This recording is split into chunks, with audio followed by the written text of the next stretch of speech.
Welcome to Humanology Presents Crisis Management. We're going to dive right in and explore why the old rulebooks for handling a crisis are, well, completely obsolete. We'll look at how managing a crisis has become the critical test of leadership and, frankly, survival in the world we live in today. So let's just start with a pretty direct question for any leader out there. After all that hard work, all the investment, all the growth, is the legacy you've built actually safe? Because, the tough reality is that for most, the answer is a hard no. Let's put a number on this. $4.9 million. Now, that is the average cost your company is going to face from just a single cyber breach. And look, this isn't just about one technical failure. It's a whole domino effect of IT weaknesses, a slow operational response, and of course, terrible public relations. Okay, now let's scale that up. Way up. $33 billion. That was the price tag for Volkswagen's emissions scandal. This just goes to show you the catastrophic power of reputational damage. It can literally wipe out decades of brand value in a matter of hours.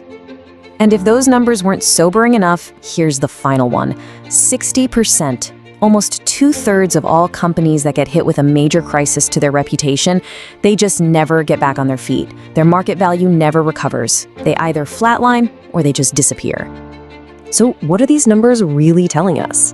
It seems like we need to change the conversation entirely. We're not just talking about risk anymore. The data shows it's a near certainty of catastrophic loss if you're complacent. It completely reframes the issue from what if this happens to when this happens. And you might wonder, why do so many smart leaders wait to take action? Well, it's often rooted in a really powerful cognitive bias called loss aversion.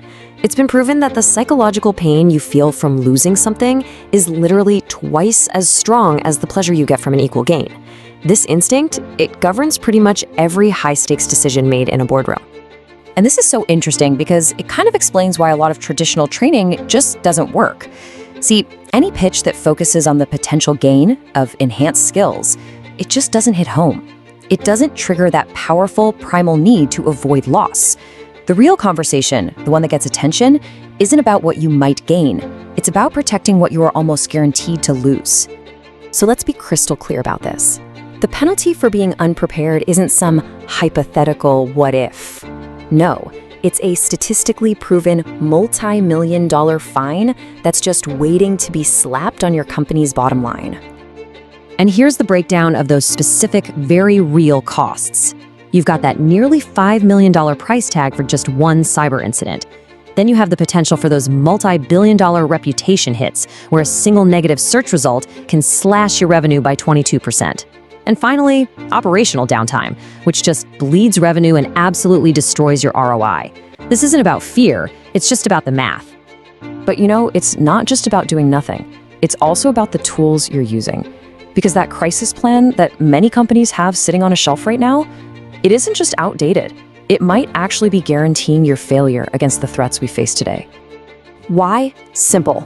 Because the entire story, the entire outcome of a modern crisis is set in stone within the first 60 minutes. Before you can even get the right people in a room, the narrative has already exploded online and you've lost control.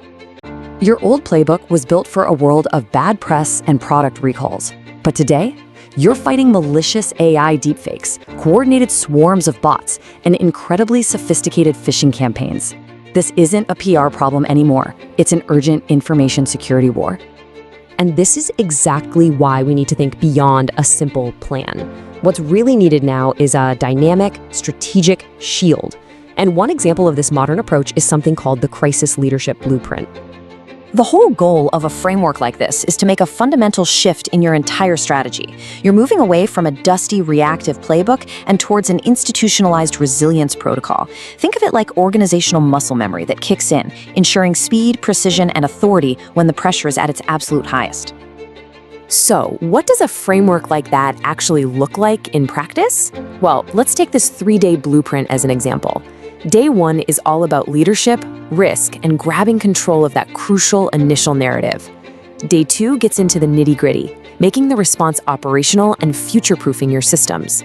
And finally, Day 3 is about the aftermath, making sure you recover and building in long-term resilience so this crisis doesn't happen again. And here's where it really clicks. You can see exactly how this kind of approach maps a direct solution to every single threat. That threat of AI deepfakes we talked about, handled on day 2.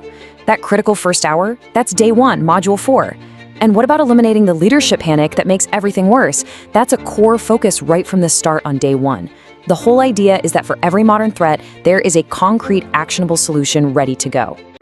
So at the end of the day, it all comes down to a final decision that every leader has to make. And it's not a small one. It's really a stark choice between securing your company's future or just letting it bleed out. Just let that sink in for a second. The choice isn't between training or no training. It's between guaranteeing stability or consciously accepting the burden of an inevitable financial loss down the road. So putting this off isn't a passive act of just being busy. No, delaying this is an active, strategic decision. It's a decision to accept catastrophic exposure for your company, for your shareholders, and for your own legacy. It's pretty clear the time for just hoping for the best is over. The threats we face are real, they're immediate, and we've seen they have a very real price tag.